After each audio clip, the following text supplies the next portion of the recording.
want to ask you guys to do, to maybe recommend, is I have taken snippets out of some of the question papers that took place in first semester. So the first few questions was in one of the other modules, but like I said earlier, they use the same textbook. That's what you guys used. And then the others are from your question paper. So if you want to, you are welcome to work through some of these questions, and you can email it to me, and then I can give you kind of like an idea of where you are still struggling. So just if you're unsure about something, or you just want me to look at some of these questions and the way that you are answering these questions, guys are more than welcome to do that. Remember that the supplementary exam is taking place on Wednesday. It is on the 25th of August, as far as I'm aware. I don't think there's a new pass yet, so that is the latest date that I have seen. The supplementary exam will also be a new exam, so it is not the same exam that you did in first semester.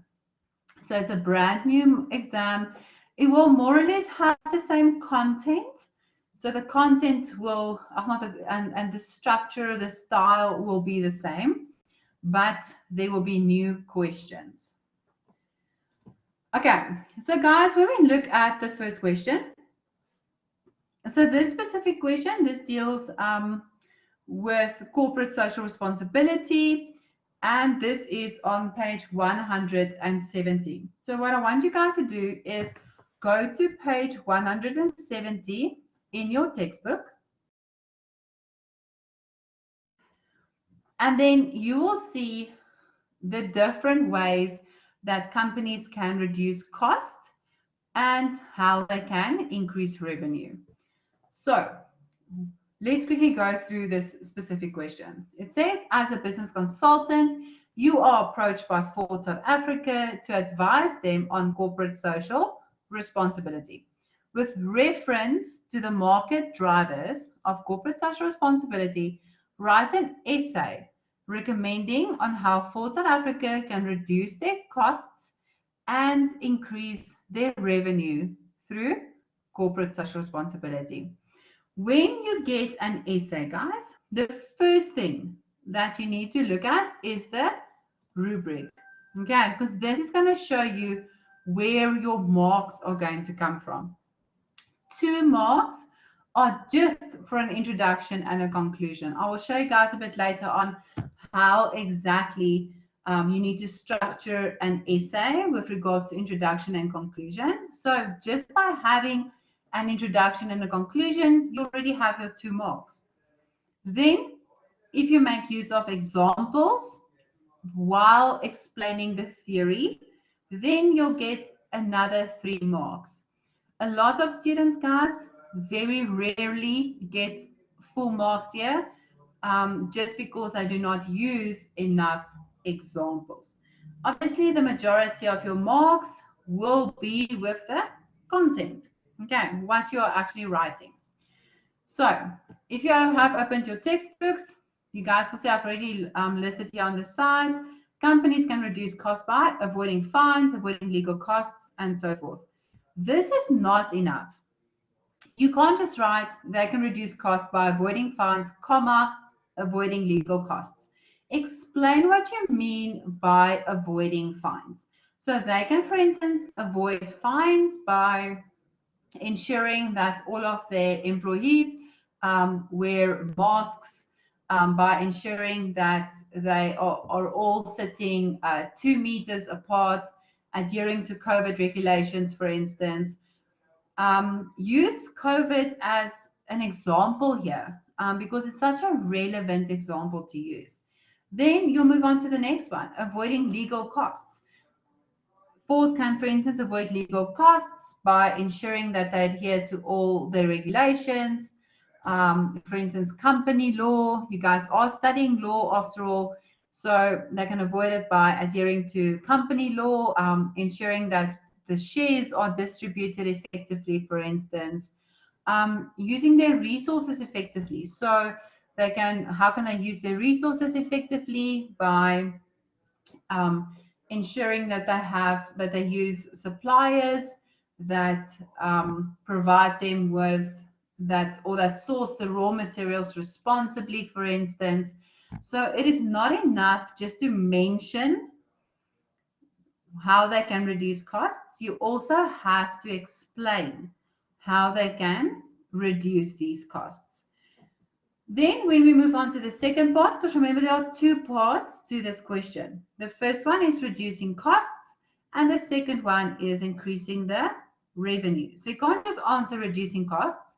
You also have to answer the other part, which is the increasing of the revenue.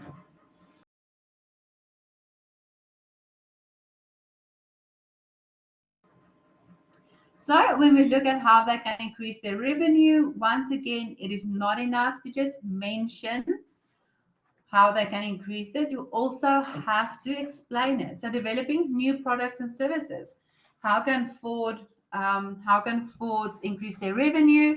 They can, for instance, create a new electric car, for instance, or they can offer an additional service package where your car can still get serviced after 100,000 kilometers, for instance. Improving access to markets, so maybe opening more branches, for instance. Also, maybe signing contracts with different types of. Sorry, guys, I just have the printer next to me. It's making a noise.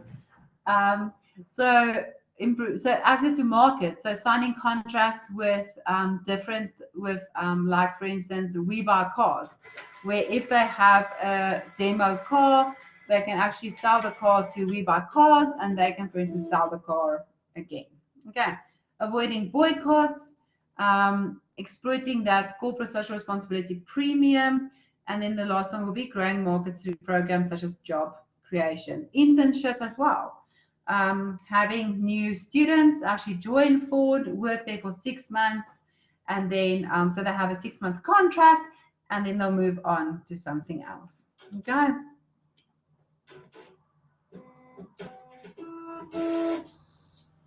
Okay, so guys, is everyone happy with this specific question?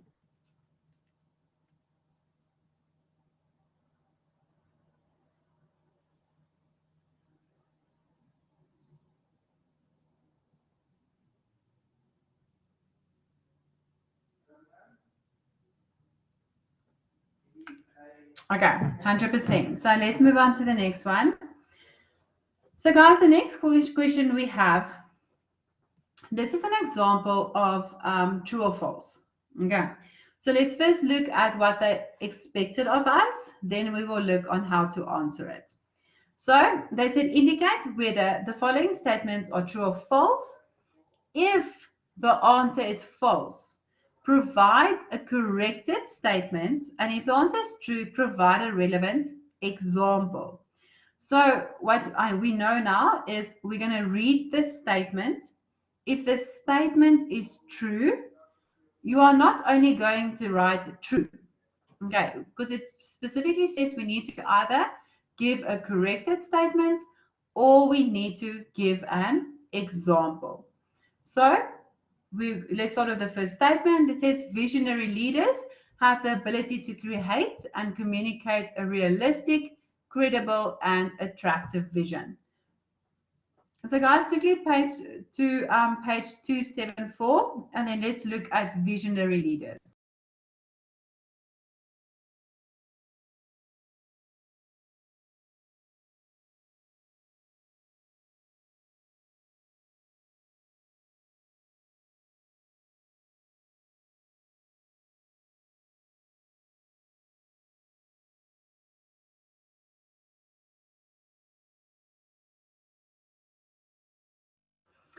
Okay, so guys, on page 274, you'll see visionary leadership, and it says there it goes beyond charisma.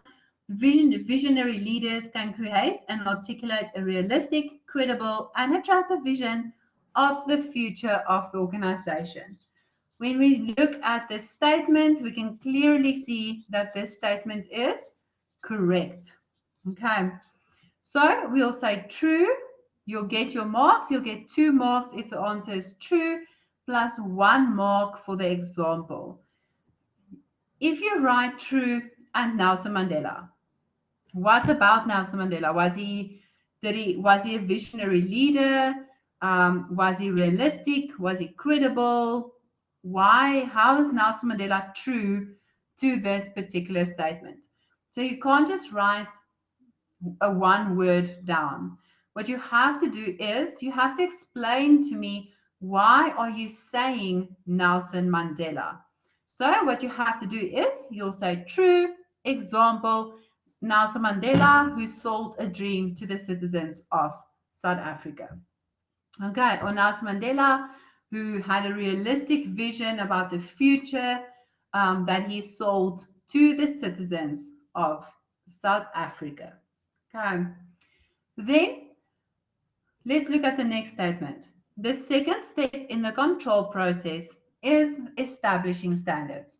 So if we have to take this statement apart, they are clearly talking about steps. So I know they're talking about a process, and they are not talking about the management process or management levels. They're talking about the control process. So if you go to page 294, and guys, if you are struggling as to where this work is in your textbook, what you can do just to make it easier for yourself is to take each chapter and just to write in bullet points down what are the main discussions in that specific chapter. So it's almost like a little cheat sheet. I would say to not make this cheat sheet bigger than 1 page. You don't want to page and look for where it is in your textbook. So just have 1 page, really, really small handwriting. You can even type it if you want to, where you will specifically say chapter 1, this is what is dealt with in chapter 1. So when you get a specific question, then you know, you can just quickly look on your cheat sheet. Oh, control process is chapter 10. Quickly go to chapter 10, and then you can look for the answer there. Okay, so guys, the second step in the control process is establishing standards. Let's go to page 294, and there we have the control process. So let's quickly look at step 2. Step 2 says measure actual performance. This is wrong. Okay, this is wrong. So this statement is false, because the second step in the control process is not establishing standards. It is measure actual performance. So what we have to do is you will then say false. You'll get 2 marks for saying that it is false. And then you have to explain. It says here you need to write a corrected statement. So when we have to now write our corrected statement, there are 2 options. Both of them will be correct. You can say false because the second step is measure actual performance, or false because establishing standards. It says here establishing standards. Establishing standards is the first step, not the second step. Okay. So guys, what I want you to quickly do for me, let's do 2.3 together. I'll just make it a little bit bigger so that you guys can see again. An advantage of external recruitment is low cost because advertising, travel, and boarding and lodging expenses are largely eliminated. Okay, so quickly, let's take this statement apart. It is clearly talking about recruitment. Okay, it's talking about external recruitment. So what are you going to do? You're going to look at your cheat sheet, and then you are going to see that recruitment is part of chapter 12, for instance. Guys, these students did a little bit more than what you guys did, but it's still applicable to my case. So this is based on chapter 12. What am I going to do? I'm going to go to chapter 12, and then I'm going to look for internal and external recruitment. So 12.4 is finding qualified talent, and 12.4 specifically deals with recruitment. We have internal recruitment on page 365, and then we have external recruitment on page 366. Okay, so guys, I want you to go to page 366, and then I want you guys to tell me if this specific statement is true or false. I'll give you 5 minutes or so.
Hi, Liesel, how are you?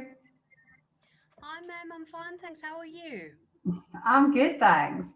I just That's good. quickly gave 2.3 for this to everyone to do. So this is a Okay. true and a false question. All right. I apologize for being late. Just No, that's ran a fine. bit late. Okay. I just want to confirm with you because I missed the intro and I see that you are recording. Yes, Are I you? am. Where will you be uploading these slides or this recording? So it will be where it always is, but what I will do is I will download it again. Oh, no, Mm-hmm. I'll download it and then maybe I'll put it on YouTube. I think it's going to be easier if I put it on YouTube. Otherwise, I'm going to get in trouble again for not deleting the recordings. So it will be safe if I just put it on YouTube. So it's going to only be on YouTube. Well, it will still be here for about 2 days. It's normally it normally stays here for 48 hours, and Yeah. then Yeah. after that, I will download it to its YouTube. Okay. So if I download it just directly after this class, then I'll still be able to find it Yeah, on that. then it will be fine. Yes, 100%. Perfect. Thank you so much for your Okay, effort in cool. doing this. Oh, pleasure. Yeah, I wanted to do it a little bit differently than because I want to obviously see guys, I always get sidetracked with you guys. What I want to do is to not just, I mean, going through a memo is not going to help anyone. So that's why I want to specifically focus on how to answer the questions. Yeah, yeah, because yeah, application is important. Okay, and just to Yes. get me up to speed, please, are you busy working through the exam paper or the test paper from last semester? It is different papers. So the first batch that I'm Oh, it's working through different. now is from another module. So they did the same textbook that you guys had. Mhm. So yeah, so I'm just using some of the questions they had because it is a little bit different to what the BMNG module is because they did Yeah, BMAN. So they did a bit more than what you guys did. okay. So yeah, so I'm just working through theirs and then I through parts of their paper and then I will do parts of your paper as well. Okay, fabulous. Thank you so much. Okay, cool. Okay, Okay, thanks. Bye. bye. Okay, so guys, 2.3, how are we doing on 2.3? Can anyone tell me 2.3? Is it true or false? Let's start there.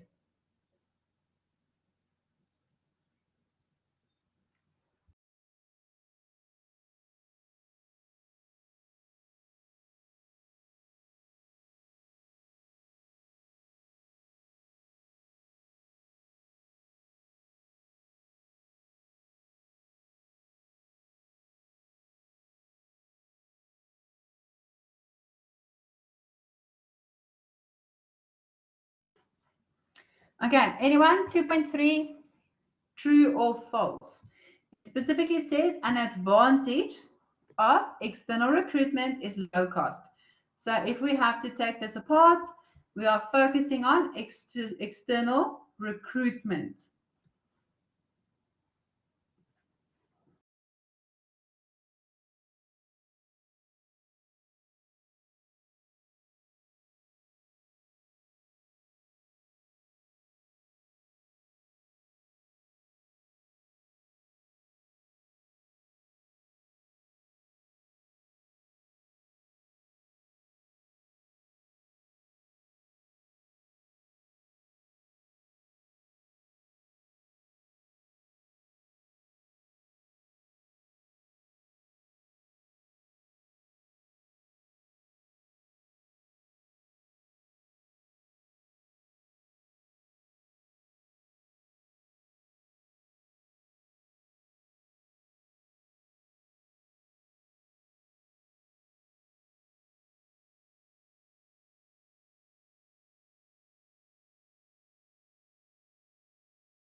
Okay, so guys, if you go to page 366 and you read this statement, it says there in the second column, however, the disadvantages must also be taken into consideration. Recruiting costs are considerably higher for items such as advertising and traveling expenses to enable applicants to come from elsewhere for the interview. So this is clearly false because an advantage of external recruitment is not low cost. This is a disadvantage of external recruitment. So how you could have answered this question is you could have said that it is false because recruitment costs are lower. So you could have focused on the low cost part. You could have said that recruiting is lower if there is internal recruitment, and then you could have just left. You don't have to then say anything about that. Or what you could have done is you could have said it is false because external recruitment is higher because of advertising, travel, and lodging. And you could have said a disadvantage of external recruitment is a higher cost because of advertising, travel, board, and lodging. Okay. So, guys, like I said, you simply cannot just write false or true. You are not going to get all of your marks here. You also can't just give an example or give the corrected statement without saying true or false. I had some students do that as well, and I don't know why you would do that, because you can only get 1 mark for the corrected statement or the example. You get 2 marks for the true or the false. Okay, cool. So guys, there's 2 more here that you can go and practice on your own to see if you can get the hang of true, give an example, false, give the corrected statement. Another thing that you also can't do, guys, is you can't write false because if I use 2.3 again, you also can't write false because it is not true that an advantage of external recruitment is low cost. Just by writing it in a negative sentence is not enough. It's not a corrected statement. That's not enough. You have to physically say, give me the corrected statement. If I say to you that the sky is purple, you can't say false, the sky is not purple. You have to say false, the sky is blue. Okay, so guys, let's move on to the next one. Okay, so let's quickly look at this one. The first one said Maslow's hierarchy of needs identifies society's unlimited needs. Outline, so we have a new word here, outline, these human needs with relevant examples. What's going to happen here? So outline, I literally just want the words. I want psychological needs, safety needs, belongingness or love, esteem or self-esteem needs, and the last one is self-actualization. Will I get all my marks? No, you won't. And the reason for this is because I need the example. So if you only wrote these 5 words down and you thought that that will be enough, it is not. You only get maybe, technically you should get 2.5 marks, but we can't really give half marks. So you'll probably end up with only 2 marks or 3 marks, which is not the full 5 marks that you could have gotten. So guys, I mean, this one is easy. I literally got this one from the internet, and yes, I did not reference it. I do apologize for that. I should have referenced it. So what you can do is just go and Google Maslow's hierarchy of needs. Psychological needs, food, water, rest. Safety needs, security and feeling safe.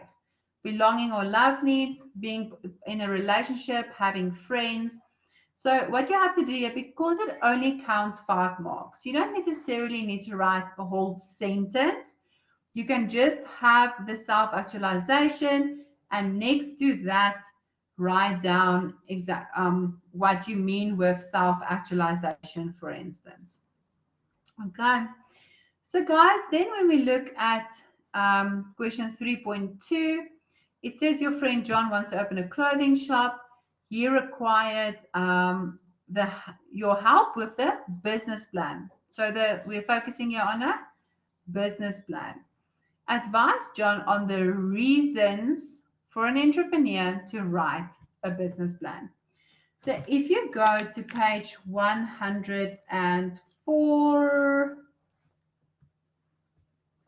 you'll see that 332 deals with the importance and the necessity of the business plan. So what's going to happen now, if you do not know your work properly, you're going to page around looking for the reasons. Where's the reasons to write a business plan?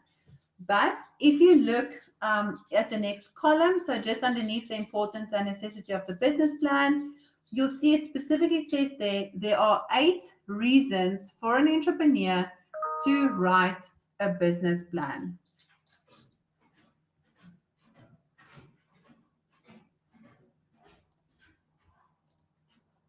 Okay, so once again, guys, this is 8 marks. It is not enough to just write the reasons down. You have to actually explain what you mean with those specific reasons. If you read this question very quickly, you might have thought that you need to explain to John what is a business plan, and that is not going to give you any marks. So guys, when you read a question, read the question and take the question apart. So first thing that you have to answer is, what does this question deal with? For instance, this one is about the business plan. And what do they want me to answer? What are they looking for? With this one, they're looking for the reasons for an entrepreneur to write a business plan.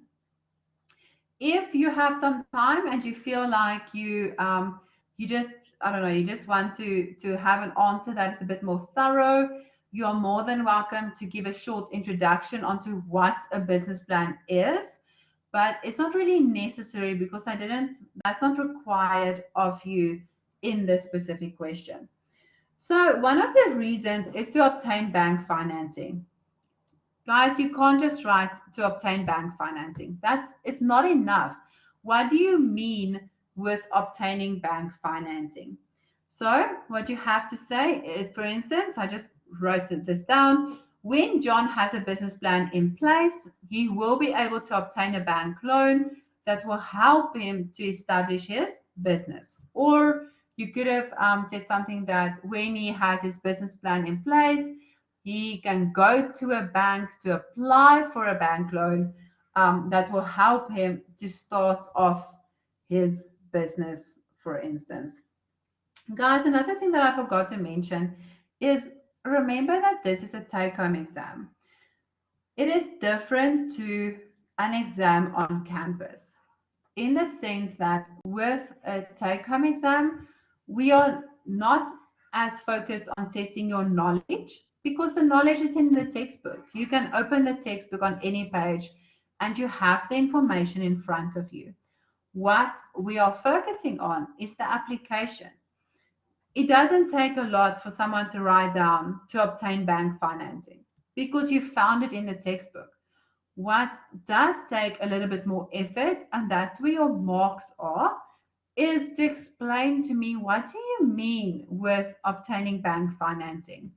Imagine someone sitting in front of you, you've just explained the reasons to him, and then the person says, okay, I get what you're saying, but I don't know what you mean. Like, explain to me, what do you mean with obtaining bank financing? What do you mean with obtaining large contracts or attracting key employees? Like, how can I use a business plan to attract a key employee? This makes no sense to me. So you really have to focus on explaining why you are saying that specific thing. And guys, you really don't have to use very difficult language. I have a student who literally right clicks and synonyms like her whole exam essentially. And it makes it so difficult to read because it's words that we do not use in everyday language. You don't have to use high fancy words. Just literally explain it like you would explain it to a friend or like a husband or a parent. Just basic English. Okay. So guys, when we move on to the next question, oh, this one went over a little bit, and that's fine. Let's quickly look at the questions first. Okay. In your own words, briefly summarize the 5 characteristics of an effective control system. So let's quickly take this apart. What are we focusing on? That they want us to answer questions about the control system.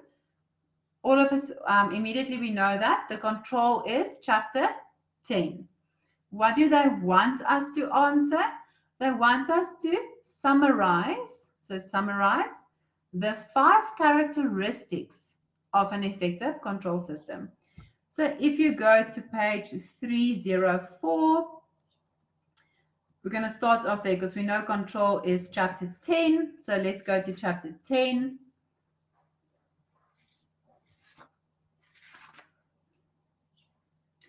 And then 10.5, you will see that it says there, the following are characteristics of an effective control system. We have integration, flexibility, accuracy, timeliness, and simplicity.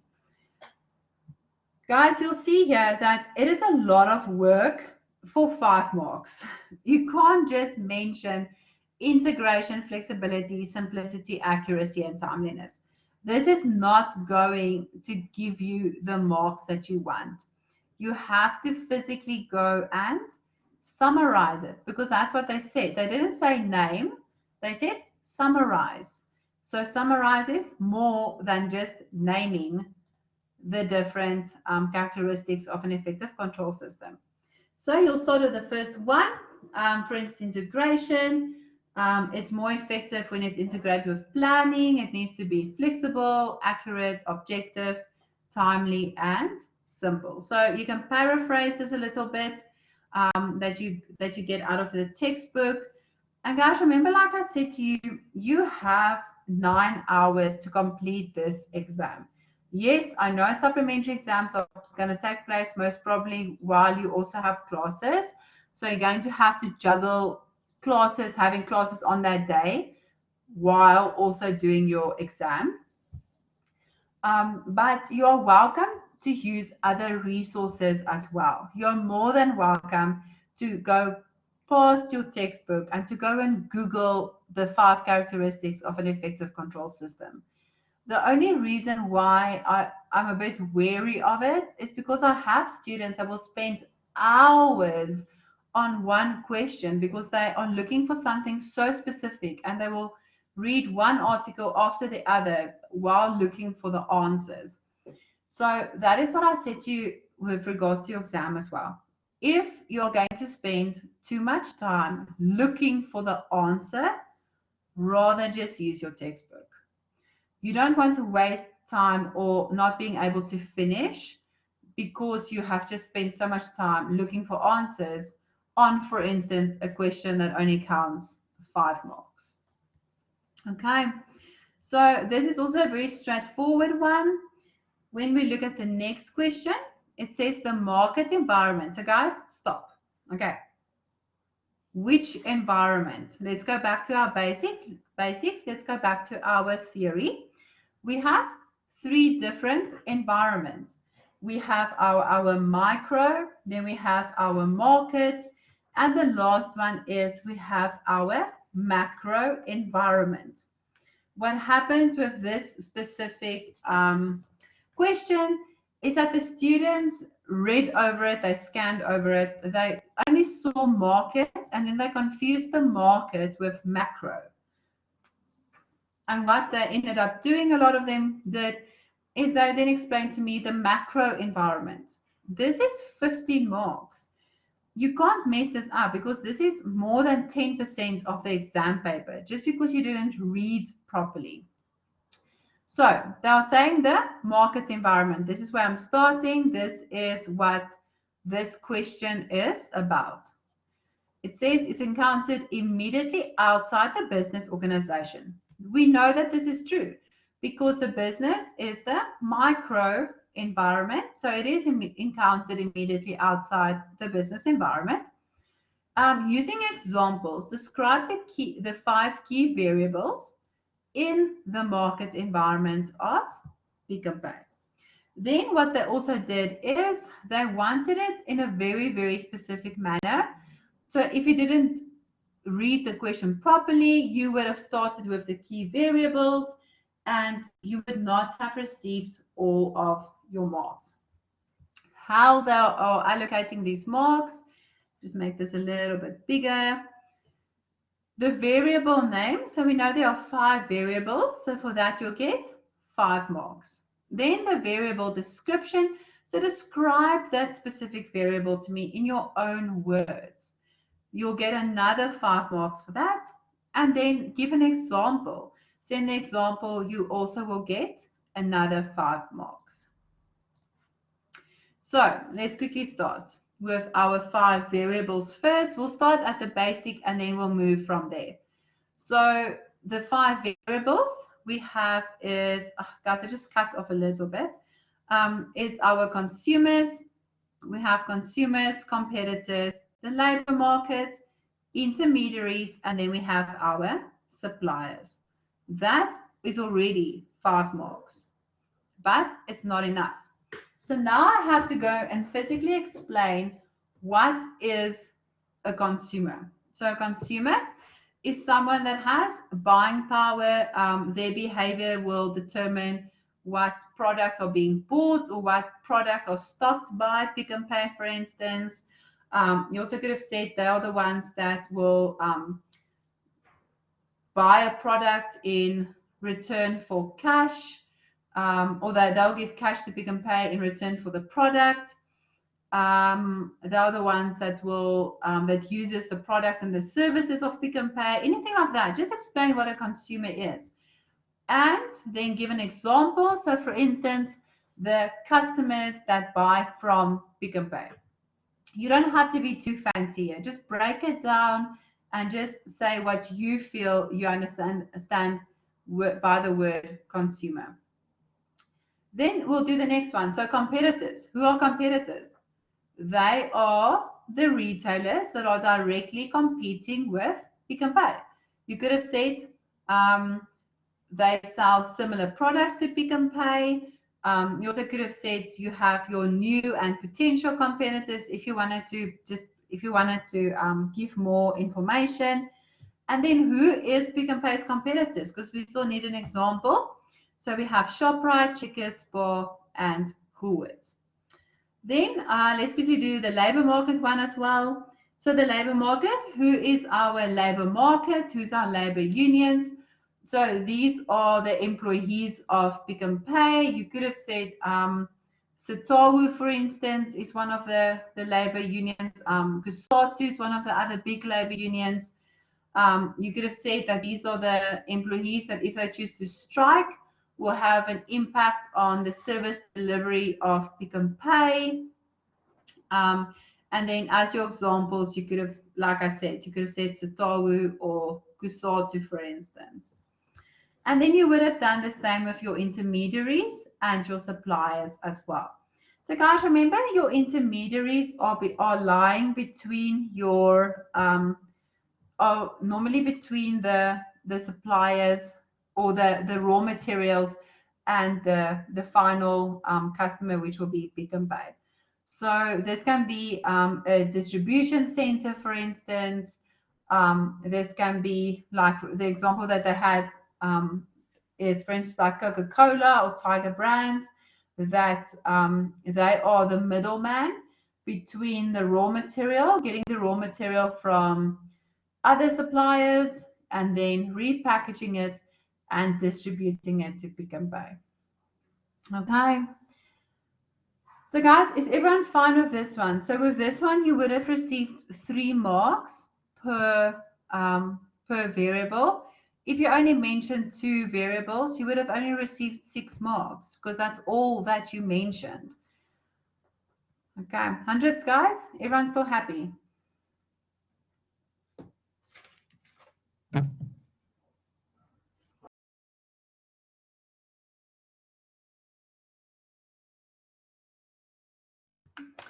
Okay, cool. So guys, let's do one more slide, and then I think we can quickly take a break, and then we'll come back and we can look at more of the questions. Okay, so next one. Can you guys see I said here, read the question. So let's quickly look at question 5.1. It says here, charismatic, visionary, transactional, and transformational leadership. Okay, wait, stop. I'm clearly talking about my leadership styles. Okay, leadership styles. If you quickly go if you know your cheat sheet and you know exactly, if you know your work as well, you will know that my leadership styles comes from my leading chapter, and that is chapter 9. First thing that you do, you go to chapter 9. You go, for instance, this one is on page 275. You go and look at your leadership styles because they're clearly talking about my leadership styles. Okay. Once you have the work in your textbook, then you can read the rest of the question. With the use of examples, differentiate, guys, differentiate between transformational and transactional leadership styles. So what happens here is you read charismatic, visionary, transactional. You only, let me just redo this. You only read that.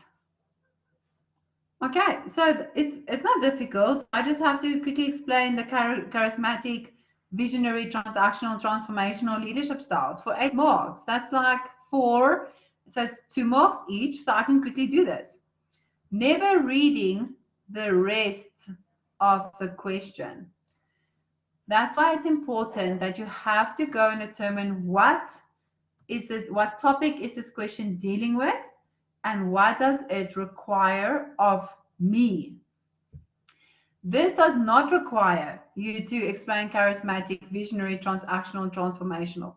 It requires you to only differentiate between transformational and transactional. Okay. Second problem. It says differentiate. It doesn't say name or explain. You physically have to put down the differences between transformational and transactional leadership. And that's what I said here. Don't explain what it is. They don't want to know what it is. They want to know the differences between the two. And you don't have to use your textbook. You can go and Google this. I actually put down a link here at the bottom that explains the differences between transactional and transformational leadership. And if you get a question like this where you have to differentiate, guys, use a table. This is what I did. Use a table, put it in a table format, because it's so much easier to differentiate in a table format. So for instance, on the one side, we have transactional. It's described as a leadership style in which a leader exchanges rewards for employee compliance. Remember, transactional is you give so that and then I will give. Okay, it's a two-part, two-way type of approach. It's not a one-way type of leadership. You motivate followers by appealing to their self-interest. You exchange pay and status for work effort. And then you can also give an example. You guys can see I've only mentioned 3 things here on both sides. So this will only get me 6 marks. I have to give an example as well of transactional leadership and transformational leadership. So transformational leadership, this is where followers and leaders raise one another to higher levels through morality and motivation. The leadership styles includes idealized behavior, inspirational motivation. So I've compared what this leadership style is about to that specific leadership style. Clearly, you can see that there's a difference between these different leadership styles. If you are not a table format person, you are more than welcome to also just to write this down. What I would do then is I'll start with my transactional leadership. I will say it's described as a leadership style in which a leader exchanges rewards for employee compliance. Contrary to that, transformational leadership is where followers and leaders raise one another to higher levels of morality and motivation. Okay. They motivate followers by appealing to their self-interest. Transformational leadership motivate them through inspirational motivation, intellectual stimulation, and individualized consideration. A table format is just sometimes easier than trying to have to explain it in paragraphs, for instance.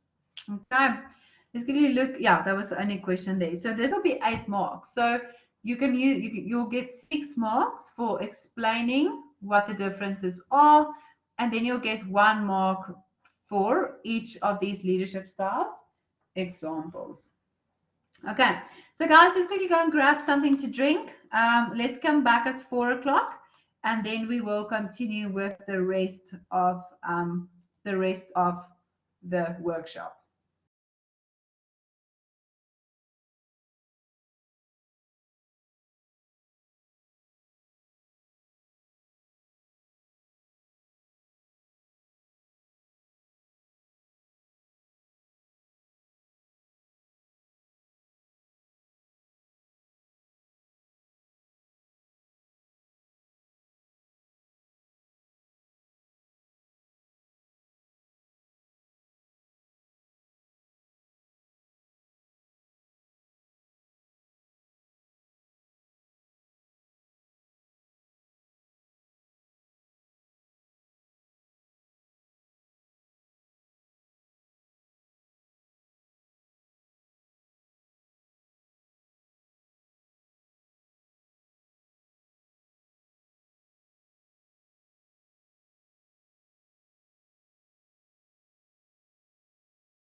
Okay, so guys, let's continue with the rest of our workshop.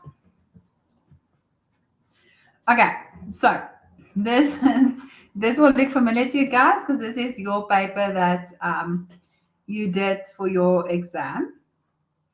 So let's start with the question. Very straightforward.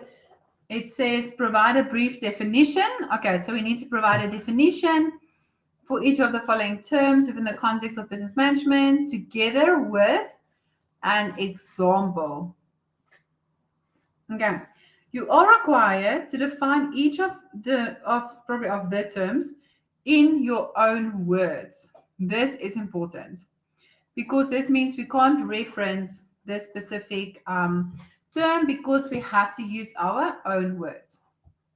Then it says you will receive more marks from your own original examples than for examples in your textbook, your lecture, or on VC Learn. So what they want is they want us to give a definition or explanation of these terms, and they clearly want us to provide an example as well. So guys, I've cut this from the memo so that you guys can see how we mark. And it's only going to become more strict, if I can say it like that, as you progress to second, third, and fourth year. So how it works is you'll get 2 marks for the definition and 3 marks for your example. Once you get to second, third, and fourth year, the examples or the application part is going to count more and the theory part is going to count less. So I know, like Liesel, for instance, you are not in my second semester law group because I'm lecturing to group 2 and you are in group 1. But what I've said to the students there is that I want you guys to start looking at theory and application as like an egg. So the theory is the shell of the egg, and the application is the insides, the yolk and the egg white. The shell essentially just keeps everything together because without the shell, I mean, the yolk and the egg would just be everywhere. But if you take how much the shell weighs or the amount of shell there is in comparison with the yolk and the egg, the yolk and the white, you'll see that there's not a lot of shell if you compare the two with each other. So what I'm trying to explain with that is use your theory as your basis to work off of. So what I'm doing with the first years at the moment is where we are doing activities where they are not really even giving me the theory. I don't want the theory. I just want application. So you read through the theory, but I don't want to see any theory in the activities at the moment, just so that we can focus on the application part a little bit more.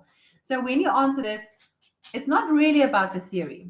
We're just using it as a starting point. It's more about the application. So how we had to mark this specific question, no mark should be awarded for a definition without a reference if it is not your own words. So if you paraphrase from the textbook, it's okay, but you have to reference it. Award student 1 mark if they provided a suitable definition of terms in their own words. Award marks for examples as follows. 1 mark for example taken directly from the textbook, the lecture material, or Learn, and then 2 or 3 marks for an original example. It just makes sense to use your own examples, guys. This is where you'll get your marks. So I just took one of them. I took interpersonal skills. What is it? I said, so I paraphrased from the textbook. This is on page 208. If you guys want to go to 208. So remember I spoke about that in the management levels, there are 3 different skills, and depending on which management level you are, you will need a certain amount of each skill. Interpersonal skills was the only one where no matter what level you were on, everyone or every level required equal amounts of interpersonal skills. The other 2 skills are conceptual and technical skills. So top management needs more conceptual skills, whereas lower management and the workers needed more technical skills, for instance. So interpersonal skills, this is the ability to work with people, to interact. It will sorry guys, will help a manager to understand and communicate with people. You could have said it will help, it is a skill that a manager can use that will assist them to understand and communicate with people. It also refers to people skills. Again, something like that. Then give an example. So because I know that my theory counts less than my examples, I really, really need to give a very, very nice example. So I said being able to work effectively in a team. You could have said something about as a team member, you need to be able, you need to know how to work effectively in a team, and how to communicate effectively with your team members, for instance. Then being able to practice active listening in a conversation, being able to listen effectively to your coworkers. And then I also just said being able to relate to a person who's having a bad day, for instance. Okay. You could have said anything like understanding how people feel, having empathy, for instance. You could have added anything like that as well. This is 5 marks, guys. So this whole question is 20 marks, which is quite a lot. So that is why you need to ensure if this was like 2 marks or 3 marks, then you know 1 mark would have been for theory, 2 marks would have been for giving an example. But the fact that I now know that interpersonal skills, it's 2 marks for the theory, 3 marks for my examples. I need to actually write something down that is worth 2 marks.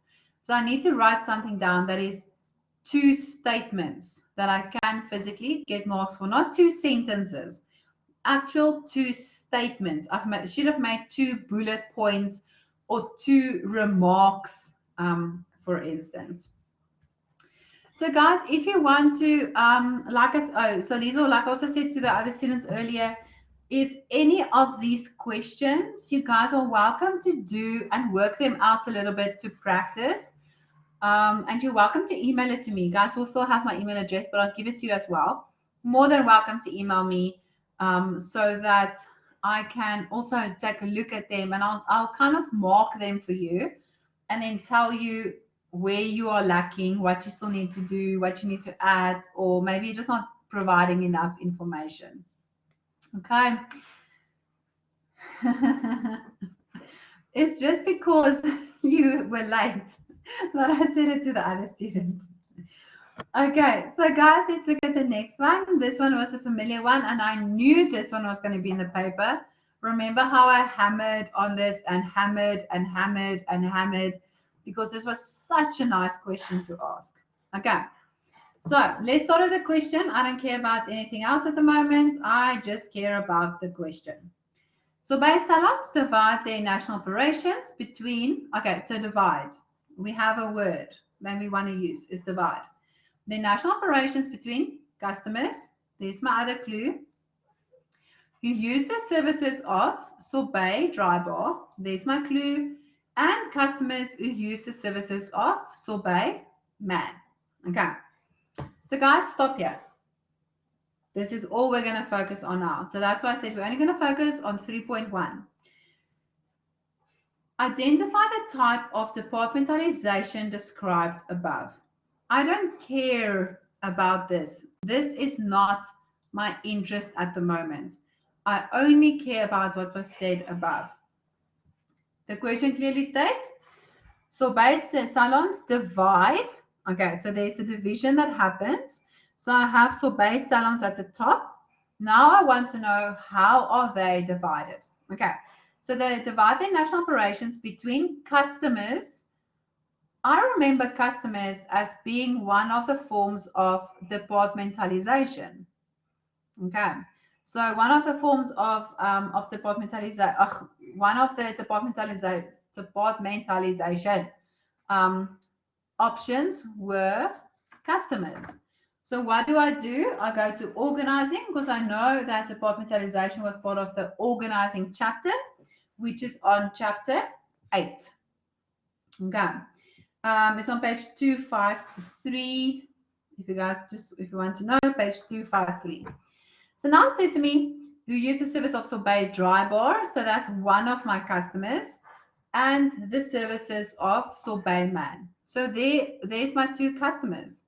These are the clues they've given me, Dry Bar and Sorbet Man. Then they say, identify the type of departmentalization and justify your answer. Clearly, they have already told me what the answer is. This is customer departmentalization. Another one that what they also accepted was customer product departmentalization, because Sorbet Dry Bar and Sorbet Man could also have been seen as a product that is delivered by Sorbet. So either product or the customer departmentalization would have been correct. Okay. So you got 1 mark for actually identifying the type of departmentalization, and then you had to justify your answer. So then you had to explain exactly what is customer departmentalization and why Sorbet is seen as customer departmentalization. So then you could have elaborated to say Sorbet Dry Bar is used by mostly female customers. They do, for instance, makeup, hair, nails, whereas Sorbet Man is used by male customers. And they have services like shaving, cutting of hair, and then I think for the guys, there's maybe also like a pedicure or two as well, a beard trimming, for instance. So you could have used all of those examples in order to justify why you said customer departmentalization. Then draw a diagram showing this type of departmentalization. Okay, so guys, now we are moving on to the rest of the question, which is this part. It says here, both service providers have the following departments, which is sales, marketing, distribution, and human resources. So if we look at the diagram that we had to draw, okay, here's the diagram. So you only got half a mark for everything that you drew. So you could have started at the top where you have the CEO or the managing director. You could have said anything about Sorbet CEO or just Sorbet as well. That would have been fine. Then you need to draw the actual lines. I want to see how the CEO is connected to the Sorbet Dry Bar and to the Sorbet Man. I want to see this. And for that, you also got your marks. Then they said that each of these are divided into sales, marketing, distribution, HR. So then we also had to draw that in. Once again, I want to see the connections. I want to see the line and the connection to each of them. Similar on this side as well. I want to see the line and I want to see the connections to each of them. Guys, if you did not if you drew the wrong diagram here because you got question 3.1 wrong. So if you, for instance, wrote a functional departmentalization and you drew a functional departmentalization here, I'm not sure how, because you would have had your different departments first.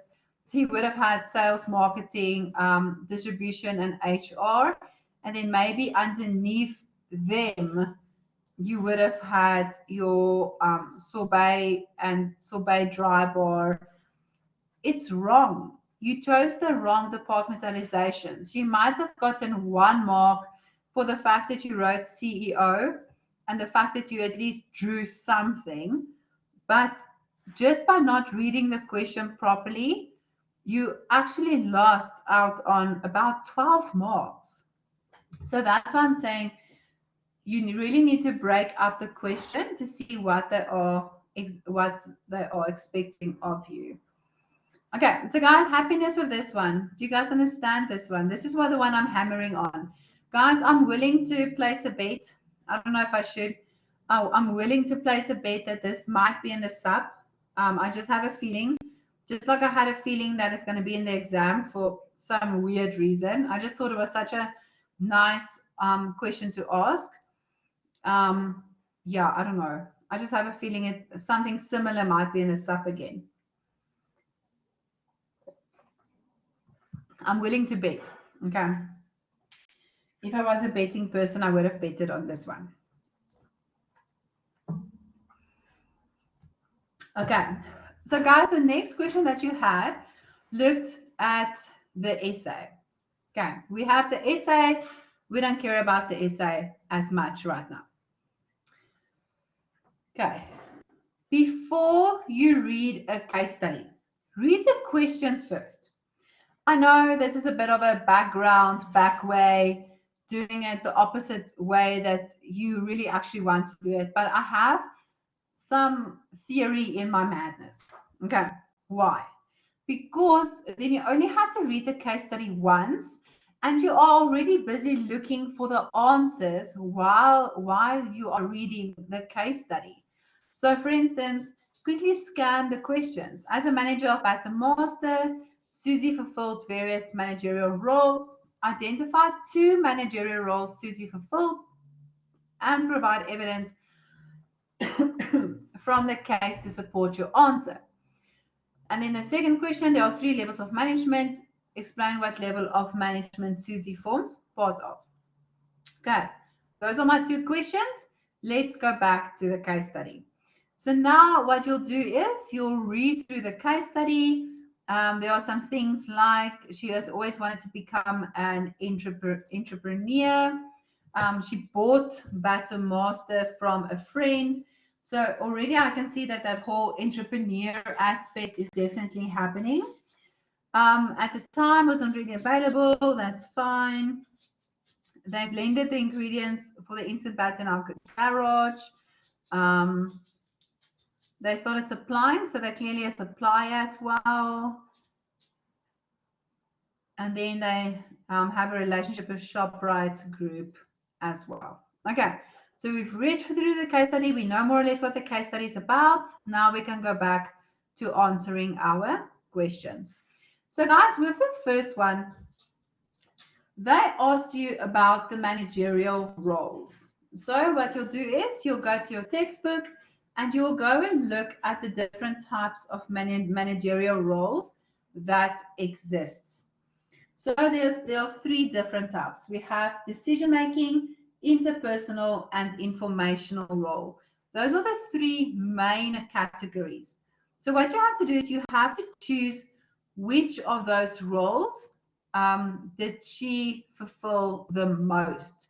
And remember, you have to be able to explain why you are saying that. So, for instance, what I said is, I have a few here. So the first one is decision-making role. Under decision-making role, I looked at what options there are. There's an entrepreneur, a troubleshooter, allocator of resources, and a negotiator. So if we go back to our case study, we can clearly see that she's always wanted to become an entrepreneur, and that's why she bought Batter Master from a friend. So we can write down decision-making role. She's an entrepreneur. We got this part out of the textbook, but then we have to say why we say that. So what you could have done, this was accepted, is to just quote from the case study. And you could have said at that time it wasn't available in South Africa, and then we knew that it would help business save time and money as well as adding consistency through franchises or chains. So she bought this batter master from a friend, and because she knew it wasn't available in South Africa, that essentially made her an entrepreneur. Guys, with this in general, when you take something from a case study, I would really look at what you are saying, because remember, all of us think differently about things. So what one might feel that this is an important part, others might feel this is an important part. And this is why the memo does allow some marker discretion, so that, like I said, one might write down that she and her husband bought it from a friend. That also would have been fine. Okay. So then we have to look at other roles. So the other one I also chose is interpersonal. And under interpersonal, I have that she has relationships, because what I said there is that it helped her to aid her staff and helping them to improve their quality of life. So she clearly has a relationship with her staff. Then I also used the decision-making role again, and I used the negotiator. You also could have used, negotiator. You also could have used allocator of resources, by saying we supply 20 to 30 tons of batter a month to ShopRite and Checkers.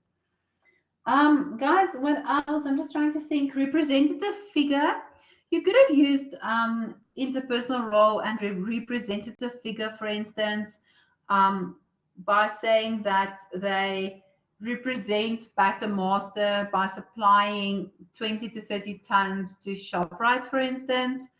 So what a lot of students did here is they didn't mention the roles. So they didn't mention any of that, and they just started with the example from the case study. And this did not give you all the marks because you had to mention all three of them to get 2 marks for this specific answer. Once again, mention all three to get 2 marks for that one. Okay. So guys, let's quickly look at question 4.2. There are 3 levels of management in an organization. Okay, so levels of management. My levels of management is entrepreneurship. It's very, very, very far into the past because this is from chapter 2.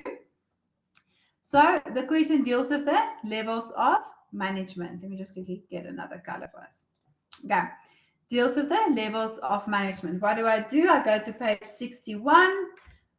Once again, have a cheat sheet to say what happens in every single chapter, just so that you have it. Ooh, guys, I think I'm wrong. Let me quickly check. Why would I say 61?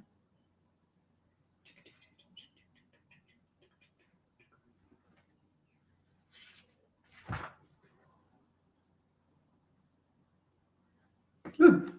Okay, guys, page 205. I think I just made a mistake there. 205. Okay, on page 205, the different levels of management. Not so far back into the future, into the past, because it was chapter 6. So the different levels of management, what do we have? We've got top level, middle level, and lower level management. Then, what I said here for you guys, to know what level of management Susie is on, you need to know what levels of management exists. She is obviously the owner of Batter Master. By being the owner, she can't be in middle level management because she doesn't have a manager or anyone above her that she reports to. She can't be in lower level management because she doesn't have managers above her that she reports to. You also, another form of reasoning that you could have used is she's not part of a department. She owns the company, and that will obviously make her top management.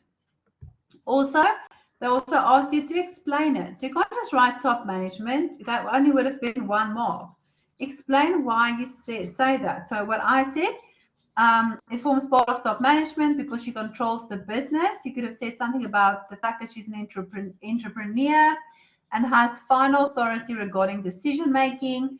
You could have said she makes all the decisions in the company, and she also executes the management process. Okay. So why are you saying top management? You have to explain your reasoning behind your answer. Okay, so let's look at the last one.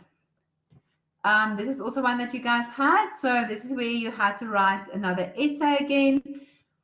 Okay, job design determines an employer's work-related responsibilities. Okay, so clearly the question is about job design. Job design, if you go to page 249, this is part of organizing.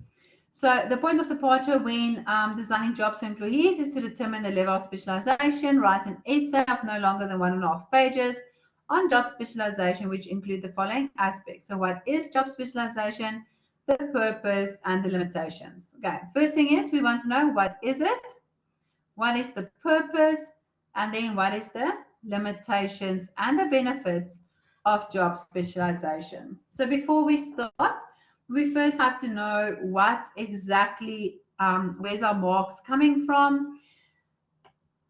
5 marks will be from the structure of the essay. So they want us to have a coherent flow. What they mean with a coherent flow is that we shouldn't start with the purpose and then do a little bit of limitations and then talk about the job special, what it is. It needs to follow a certain structure. Guys, you will most probably also get another essay in your supplementary exam. So you'll get more marks if you know exactly how to write an essay. So that is quite important. Okay.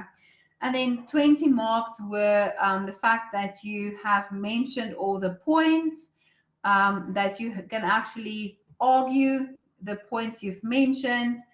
And obviously, it just says it demonstrates a detailed understanding of the topic. What I want to focus on is how do I answer an essay?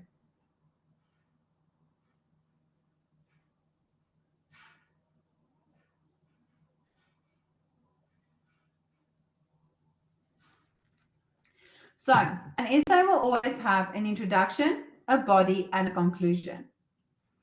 If you are scared that you're going to forget what an essay consists out of, write it down. I have students physically writing their introduction, and then they have their introduction. Then they write body, and they have their body, and then they have their conclusion. That's fine. I'm not going to deduct marks for you for that. So, with the introduction, the introduction is about what are you going to discuss in the body. So this is where you are essentially introducing the person that's going to read your paper. You are introducing them to the topic. So this is where you can, for instance, say, we are going to discuss what the content of job specialization and what will be the purpose of job specialization, as well as the limitations and the benefits. Obviously, in an assignment, you'll have a bit more of an introduction, but this is just an exam. So you can really only have a small paragraph, I would say 2 or 3 lines for an introduction. Then you'll have your body. So in your body, it's always nicer to really structure the body. So you'll start with, you can literally write there, what is job specialization as a heading? And then you will explain exactly what job specialization is. Then you can, for the next heading, you can have what is the purpose of job specialization, and then what are the limitations and the benefits of job specialization. Once you have discussed everything in your body, you will then have a conclusion. So in a conclusion, you can't say, we have discussed job specialization. No. A conclusion explains what did you discuss and what is your conclusion. So if you, for instance, refer to job specialization, you have to explain there that job specialization is where what we've gathered is, or what we have concluded is that job specialization is about specializing in a specific part of the job. Some of the benefits include blah, blah, blah. And the purpose of job specialization is blah, blah, blah, for instance. Okay. Once again, very small conclusion. I would say 3 or 4 lines. The bulk of your marks is going to come from the body of the specific essay. Okay. So guys, what I would also do here is first start with your theory, write down your theory, what is job specialization, and then explain what you mean of job specialization. If you're really struggling with it, write down a practical example and use the example to explain what is job specialization. Or if you are worried that you might explain it in a way that no one understands, use the example and then explain what you're trying to say through the example. Okay, guys, is everyone happy with an essay?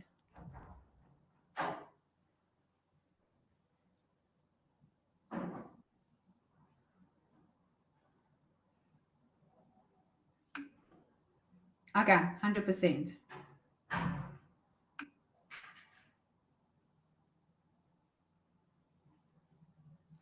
Okay, so guys, the last thing is just referencing.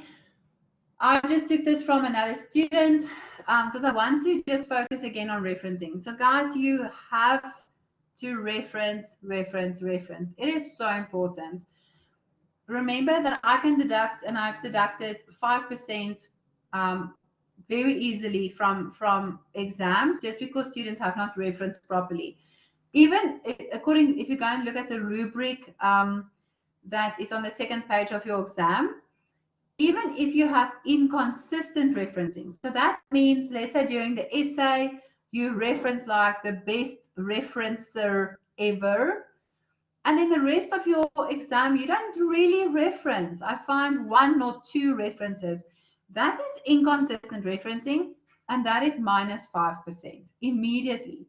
And that's 6 marks. So I had students who could have actually gotten more than 50, but because I just didn't reference properly, they got minus 6 marks and they ended up like a 44 or a 45%, for instance. So remember, every single sentence that you write that did not come out of your own head, that you thought of by yourself as a human being, you have to reference. Even if you paraphrase, you also have to reference. The only difference between paraphrasing and a quote is that a quote will have those little bunny ears, where a paraphrase does not. Okay, that's the only difference. You can see here, for instance, even this student even referenced the fact that the answer is false. She referenced her textbook to say, based on the textbook, this is false. I don't know it is false because I got that information from somewhere, and I have to reference that somewhere part. The somewhere is my textbook, okay, or the website that I've used. And guys, then also remember, this is business management. You need to use Harvard. So in second semester, also use Harvard. Harvard looks different to your footnotes. Harvard is not Harvard referencing technique as a footnote. Okay. I had a lot of students do that as well. Harvard referencing is in text, like here, for instance. So you physically mention the reference inside of your answer or inside of the work. It does not appear at the bottom. That is your footnotes, and that is your law referencing. Okay, so guys, any questions from your side? Anything that you guys want to ask me?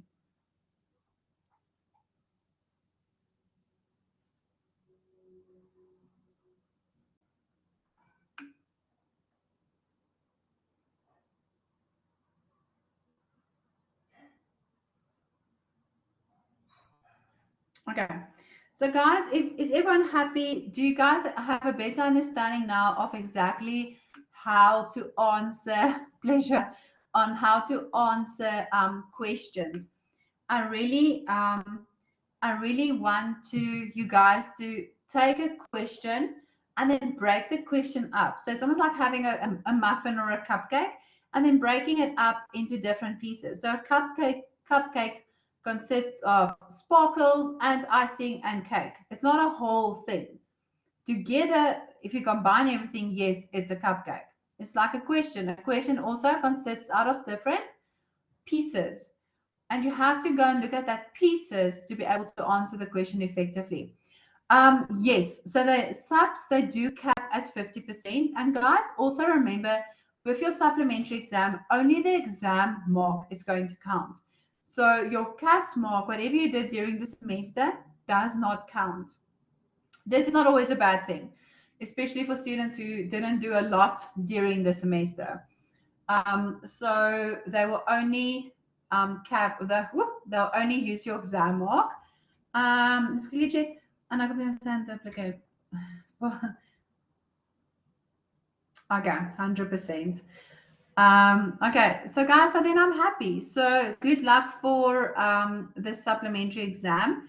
Guys, if you want to work, I will quickly upload these slides for you as well. If you want to work through some of the questions on these slides, you're more than welcome to do it, and you're more than welcome to email me. Let me quickly just put my email address at the bottom at connect. Okay.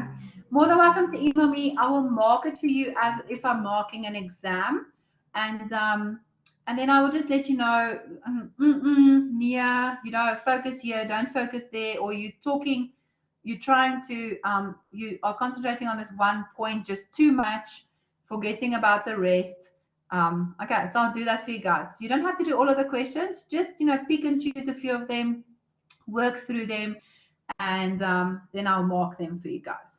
Okay, so guys, that is it for today. Thank you for joining my workshop. I really appreciate it. And you guys need to enjoy the rest of your day.